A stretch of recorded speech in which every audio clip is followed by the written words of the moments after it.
حضور ختم المرتبت صلی اللہ علیہ وآلہ وسلم کے حضور ناز میں اپنی عقیدتوں، ارادتوں اور محبتوں کا خراج پیش کرنے کے بعد واجب الاحترام محتشم سامعین، آپ کے یہاں سبز کوٹ میں پہلی مرتبہ حاضری کا موقع اور شرف نصیب ہوا۔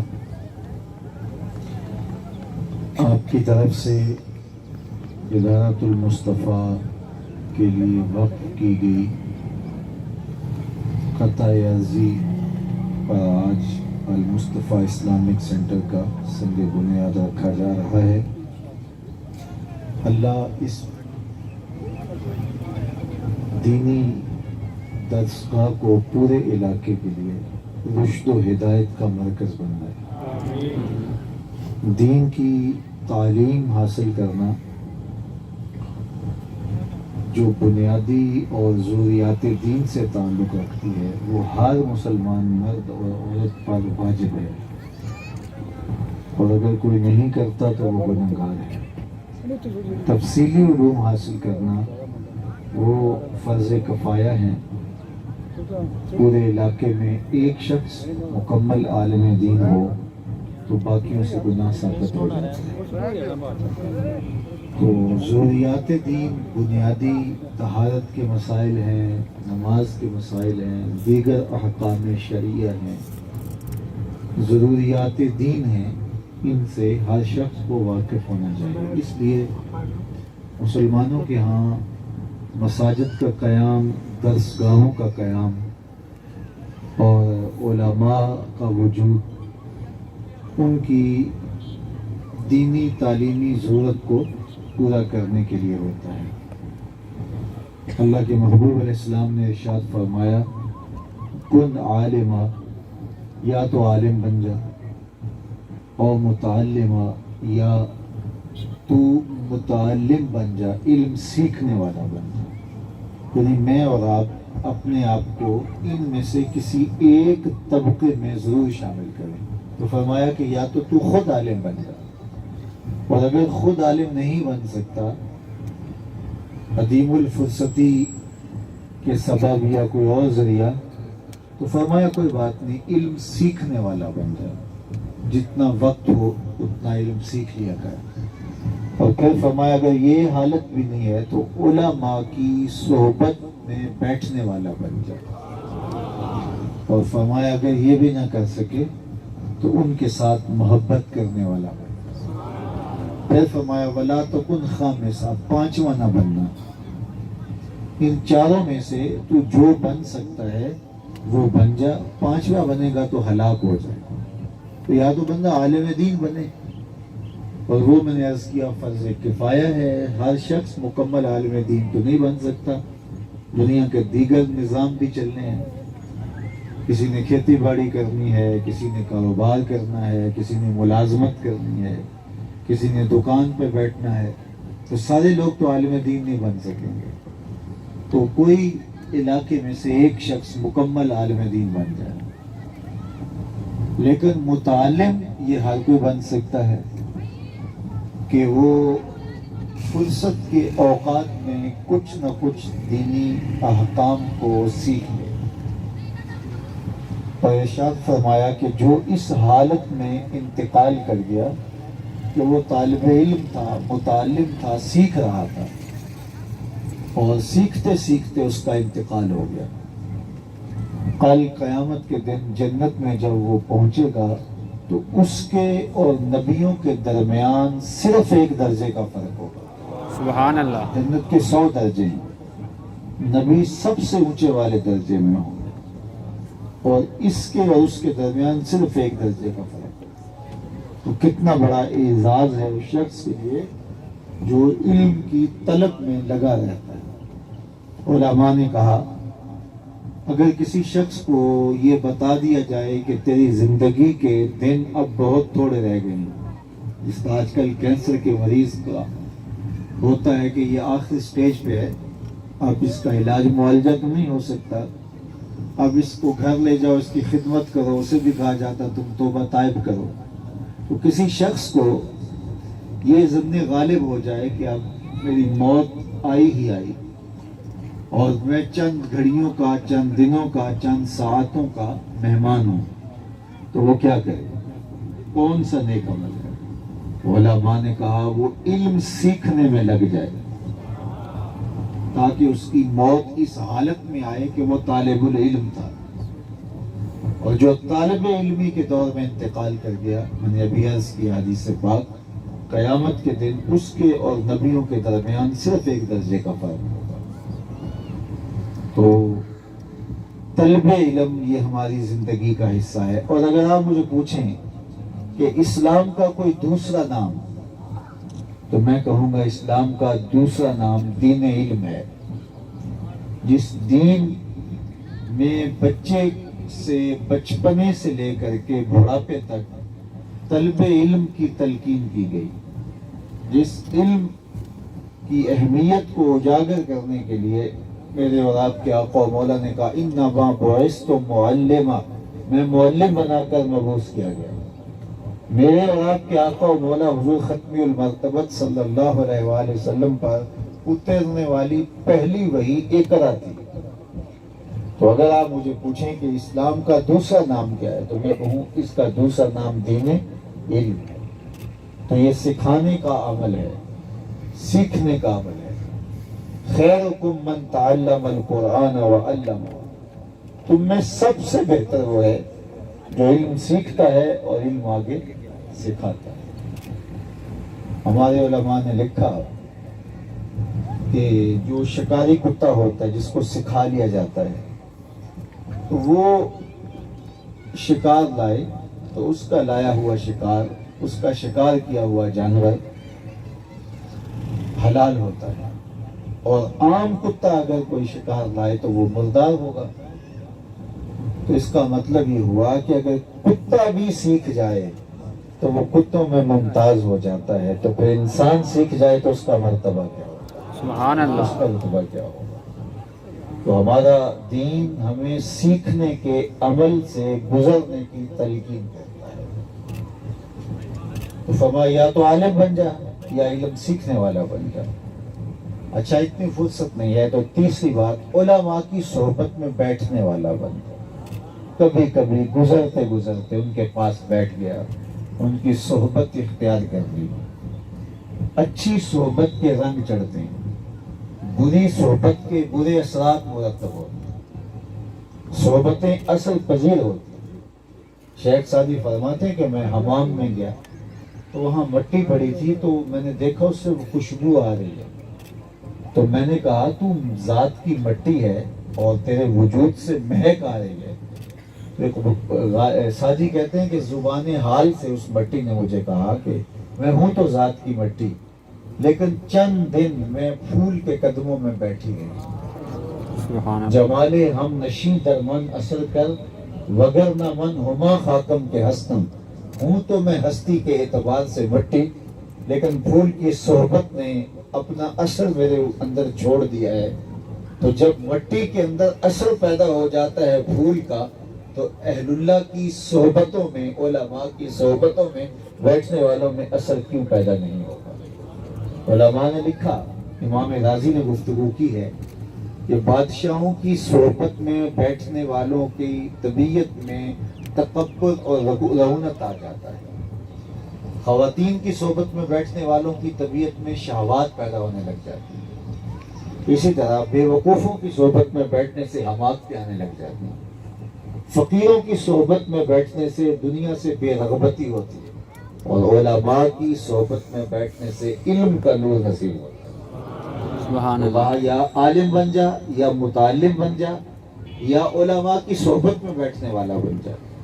پھر ارشاد فرمایا، اور اگر یہ تینوں نہیں ہے تو فرمایا علماء سے محبت کرنے والا بن جا۔ اس کے لیے تو جا کے وقت بھی دینا پڑے گا، گھر بیٹھے ان سے پیار کرو، غائبانہ پیار بھی ہو سکتا ہے، تو کہا ان سے محبت کرنے والا بن جا، ان سے الفت کا رشتہ رکھنے والا بن جا۔ تو جو جس سے محبت کرتا ہے قیامت کے دن اس کے ساتھ اٹھایا جائے۔ المرء مع من احب، میرے اور آپ کے آقا مولا نے ارشاد فرمایا بندہ قیامت کے دن اس کے ساتھ اٹھایا جائے گا جس کے ساتھ اس کو محبت ہوئی. تو اگر ہم اہل اللہ کے ساتھ، اگر ہم علماء کے ساتھ، صالحین کے ساتھ محبت کرتے ہیں تو ہم قیامت کے دن ان کی سنگت پائیں گے. فرمایا وَلَا تَكُنْ خَامِسًا، پانچواں نہ بننا، نقاد نہ بن جانا، علماء سے نفرت کرنے والا نہ بن جانا، علماء کی راہوں میں روڑے اٹکانے والا نہ بن جانا. فرمایا پانچواں نہ بننا، اگر پانچواں بنا تو ہلاک ہو جائے. تباہی کا ملنا نہ ملنا، یہ تو گھر کے کچھ افراد سے ہماری طبیعتیں نہیں ملی، سکے بھائی سے ہماری طبیعتیں بعض کا میچ نہیں ہو رہی ہوتی. اللہ نے انسانی طبع کے اندر تفاوت رکھا ہے تباہی کا. یہ تو کوئی بات نہیں ہے کسی سے طبیعت نہ ملے تو پھر اس کے خلاف کھڑے ہو جانا. تو تباہی کا اختلاف اپنی جگہ پہ، لیکن کسی کے علم کی وجہ سے اس کی قدر دانی، یہ ہمارا دین ہمیں سکھاتا ہے. تو اللہ جل شان ہمیں توفیق دے کہ ہم علم کی تحریک میں، جو اسلام کی تحریک ہے، اسلام تحریک علم ہے، اسلام دین علم ہے، اسلام میں اہمیت علم کی ہے، زندگی میں بھی اور انتقال کے بعد بھی. جب احد کے موقع پر 70 صحابہ شہید ہوئے اور ان کی تدفین کا مرحلہ آیا تو آپ جانتے ہیں کہ پھر قبریں کھود کے ساتھ ساتھ دفن کرنے لگے. تو آقا کریم پوچھتے تھے کس کو قرآن کی آیتیں زیادہ یاد ہیں؟ تو جس کو زیادہ یاد ہوتی اس کو آگے دفن کرتے ہیں. مرنے کے بعد بھی ان کے علم کے اعتبار سے ان کی قبروں کو اور ان کی قبروں میں رکھنے کے انداز کو اختیار کیا گیا. تو ہمارا دین دین علم ہے. علم کی قدردانی ہمیں مرتبہ کمال تک پہنچائے. آج دنیا جو ہم سے آگے بڑھ گئی ہے، آج مغرب اور دیگر علوم و فنون میں ہم سے آگے بڑھ گئے ہیں اور ترقی کی، انہوں نے جن مناظر پہ قدم رکھ لیا ہے تو وہ اسی وجہ سے کہ انہوں نے محنت کی اور علم حاصل کیا، اور ہم علم کے تارک ہو گئے. ایک زمانہ تھا کہ پیرس کی گلیوں میں کیچڑ تھا اور بغداد عروس البلاد کہلاتا. ابن حزم کے قلم سے 1000 کتابیں نکل چکی تھی اور مغرب ابھی سواد آشنا بھی نہیں تھا، حرف آشنا بھی نہیں تھا. تو اس وقت ہم دنیا پہ غالب تھے. پھر آج ہم کہاں کھڑے ہیں اور ان کی جامعات، ان کی دانشگاہیں، ان کے ادارے عصری علوم میں ہی صحیح تو بہت آگے چلے گئے اور ہمارا دینی علوم بھی سپڑ گیا. اور آج ہم دیکھیں ہم کس جگہ پہ کھڑے ہیں. تو جب تک ہم علوم میں ان کو مات نہیں دے دیتے ہم غالب نہیں پر آ سکتے. روز مسائل ہیں، کبھی وہ ہمیں کوئی کچوکا لگاتے ہیں، کبھی کوئی زخم دیتے ہیں، کبھی ہمارے بچے کاٹ رہے ہوتے ہیں، کبھی ہماری خواتین کی آبرو ریزی ہو رہی ہوتی ہے. کشمیر میں، فلسطین میں، دنیا کے مختلف کونوں کے اندر کبھی ڈیزی کٹر بمبوں کے ساتھ ہمارے لوگوں کو توڑ دیا جاتا ہے، ہڈیاں پیس دی جاتی ہیں. گواٹا ناموبے کے جیل خانوں سے لے کر شتیلا اور صابرہ کے کیمپوں تک ظلم اور جبر کی داستانیں رقم ہوتی ہیں. پھر کبھی ہمارے پیغمبر کے خاکے تراش کر کے ہمارے دل اور کلیجے زخمی کیے جاتے ہیں. تو یہ کیوں ہوتا ہے؟ اس لیے کہ ہم کمزور ہیں اور کمزوروں کے ساتھ یہ ہوتا ہے. اور ہم ان کا مقابلہ کس طرح کر سکیں کہ ہم اپنی نوجوان نسل کو علم کے نور سے اور عمل سے آراستہ کریں. ہماری دانشگاہیں، ہماری درسگاہیں، ہمارے دینی ادارے یہ بھی بڑے بڑے قابل لوگ پیدا کریں اور ہر میدان میں ہم ان لوگوں کا مقابلہ کر سکیں. اور یہ 2 4 10 15 20 سال کی کہانی نہیں، اس پہ صدیوں درکار ہے. کسی قوم کا تنزل راتوں رات نہیں ہوتا. ایسا نہیں ہوتا ہے کوئی رات قوم عروج پہ تھی اور صبح ختم ہو گئی، ایسے نہیں ہوا، ماضی میں کبھی بھی نہیں ہوا. قومیں جب تنزل پذیر ہوتی ہیں تو صدیاں لگتی ہیں، اور قومیں جب ترقی کی طرف جاتی ہیں تو تب بھی صدیاں لگتی ہیں، وقت لگتا ہے. تنے مردہ سے بیزار ہے حق، خدائے زندہ زندوں کا خدا ہے. جو کام کرنا نہیں جانتا، کام چور بن جاتا ہے تو کبھی بھی جو ہے وہ اس کو کچھ نتیجہ نہیں ملتا. آج ہم عملی طور پہ کام چور ہیں. بعض کا ہم اپنا غصہ نکال کے سمجھتے ہیں حق ادا کر دیا، اس سے حق ادا نہیں ہوتا. ہمیں ساری زندگی لگانی پڑے گی طلب علم میں، ساری زندگی لگانی پڑے گی تمام میدانوں اور شعبہ جات کے اندر ان سے آگے بڑھنے میں، تاکہ ہم ان کو کارگر کر سکیں. تو اگر ہم یہ بنیادی چیز جو کہ اسلام نے جہاں سے آغاز کیا، تو اگر اس میں ہی ہم کمزور ہوئے تو باقی شعبہ جات میں ہم کیسے جو ہے وہ آگے بڑھ سکیں گے۔ اس لیے ہمیں اپنی اولادوں کو عصری علوم بھی خوب پڑھانے چاہیے اور دینی علوم بھی خوب پڑھانے چاہیے، اور ان کی بہت خوب اچھی تربیت کرنی چاہیے ایک مسلمان بچے کی جس طرح تربیت ہوتی ہے، اور وہ اپنی زندگی کا ایک لمحہ اسلام کی سربلندی کے لیے، اسلام کے فروغ کے لیے، اسلام کے باغپن کے لیے صرف کرتے۔ ہم شاید نہ دیکھ سکے ہماری نسل اسلام کا غلبہ دیکھ سکے، لیکن اگر ہم کچھ نہیں کر پائیں گے اور ہاتھ پہ ہاتھ دھر کے بیٹھ جائیں گے تو نتیجہ کچھ ہمارے ہاتھ میں نہیں آئے گا۔ جب اقبال نے رب سے شکوہ کیا تو لہجہ بڑا تلخ ہوا، صفائے طہر سے باطل کو مٹایا ہم نے، نو انسانی کو غلامی سے چھڑایا ہم نے، تیرے کعبے کو جبینوں سے بسایا ہم نے، تیرے قرآن کو سینوں سے لگایا ہم نے، پھر بھی ہم سے گلا ہے کہ وفادار نہیں، ہم وفادار نہیں تو بھی تو دلدار نہیں۔ بڑا سخت لہجہ ہو، لیکن جب جواب آیا تو سارا نشہ اتر جاتا ہے، لفظ وہی ہے، صرف صیغہ بدلتا ہے۔ اب ادھر سے آواز آ رہی ہے، صفائے طہر سے باطل کو مٹایا کس نے، نو انسانی کو غلامی سے چھڑایا کس نے، میرے کعبے کو جبینوں سے بسایا کس نے، میرے قرآن کو سینوں سے لگایا کس نے، تھے تو آبا ہو تمہارے ہی مگر تم کیا ہو، ہاتھ پہ ہاتھ درے منتظر فردا ہو، ہر کوئی مست مئے ذوق تن آسانی ہے، تم مسلمان ہو یہ انداز مسلمانی ہے، حیدری فقر ہے نئے دولت عثمانی ہے، تم کو اسلاف سے کیا نسبت روحانی ہے، وہ معزز تھے زمانے میں مسلمان ہو کر، تم خار ہوئے تار کے قرآن ہو کر۔ آج ہم اپنے عمل کو دیکھیں، آئینے میں منہ دیکھیں تو خود ہی شرم آئے گی۔ آج ہمارے ساتھ جو ہمارا دشمن کر رہا ہے اور ہمارے ساتھ ایسی گیمیں کھیل رہا ہے کہ ہمیں سمجھ نہیں آ رہی کہ کس طرح سے ہم استعمال ہو رہے ہیں اور کس طرح سے ہم باہم دست و گریبان ہو گئے۔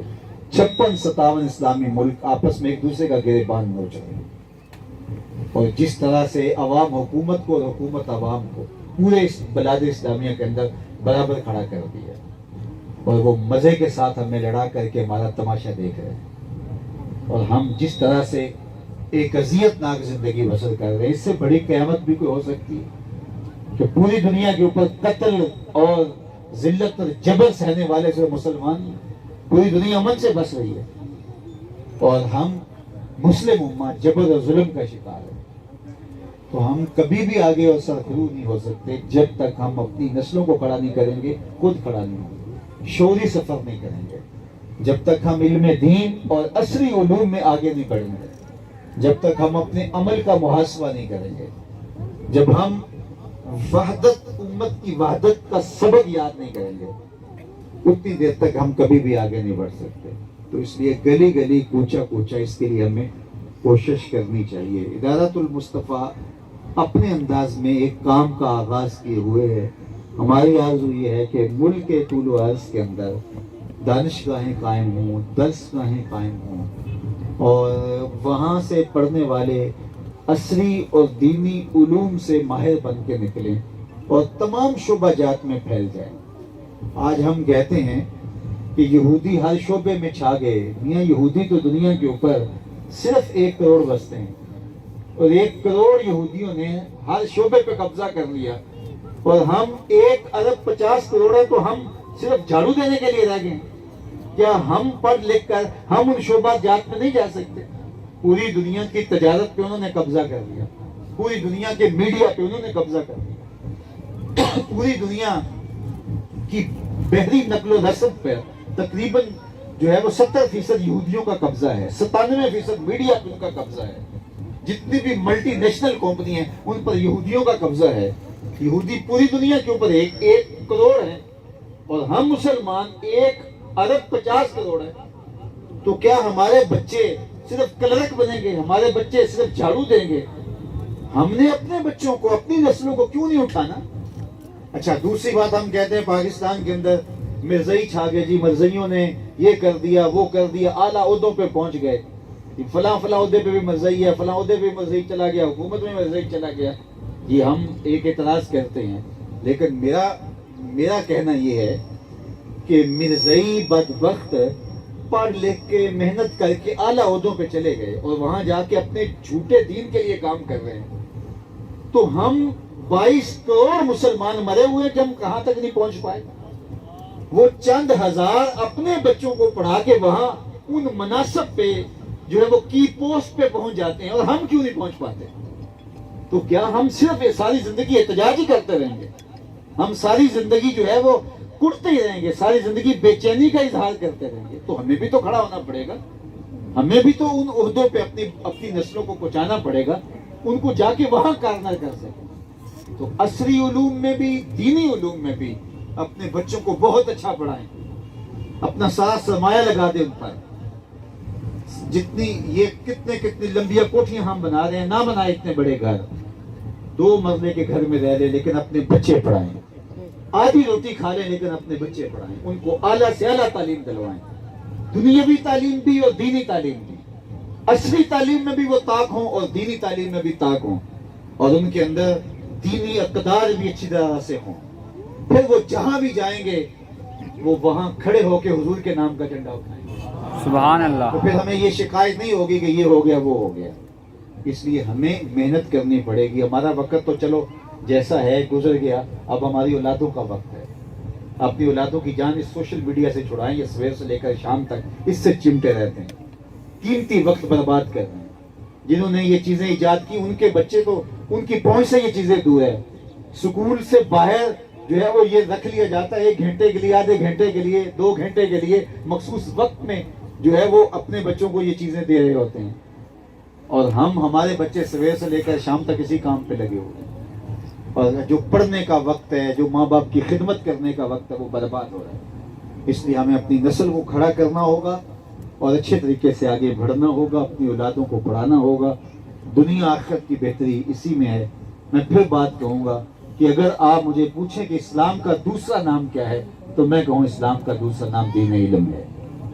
اگر ہم علم کے نور سے مالا مال ہوتے ہیں تو پھر راستے کھلنا شروع ہو جائیں گے, اور اگر اس سے محروم ہوتے ہیں تو پھر ساری زندگی دھکے کھانا ہی ہمارا مقدر ہوگا. اس لیے ہمیں فیصلہ کرنا ہے کہ ہم نے کیا کرنا ہے. اپنی اولادوں کو پڑھانا ہے اور بہت اچھا پڑھانا ہے, اور ان کا دین ماؤں نے گود میں مضبوط کرنا ہے. ان کو حضور کے عشق کا سبق بھی دینا ہے, ان کو صحابہ کے پیار کا سبق بھی دینا ہے, انہیں اہل بیت کی محبت کا درس بھی دینا ہے, انہیں علماء و اولیاء کی محبت کا سبق بھی دینا ہے, انہیں قرآن مجید کی تعلیم بھی دینی ہے, اور اسلامی اقدار کی قدر بھی ان کو سکھانی ہے. اللہ آپ کو اپنی رحمتوں کے احسار میں رکھے. میں نے آگے نہ بڑھنا ہوتا تو آگے 2-4 جگہوں پہ پھر انتظار ہے, تو میں اور آپ سے ہم کلام ہوتا. اللہ آپ کو جزائے خیر عطا فرمائے. دنیا آخرت کی بہاریں آپ کا مقصوم. الحمدللہ رب العالمین والصلاۃ والسلام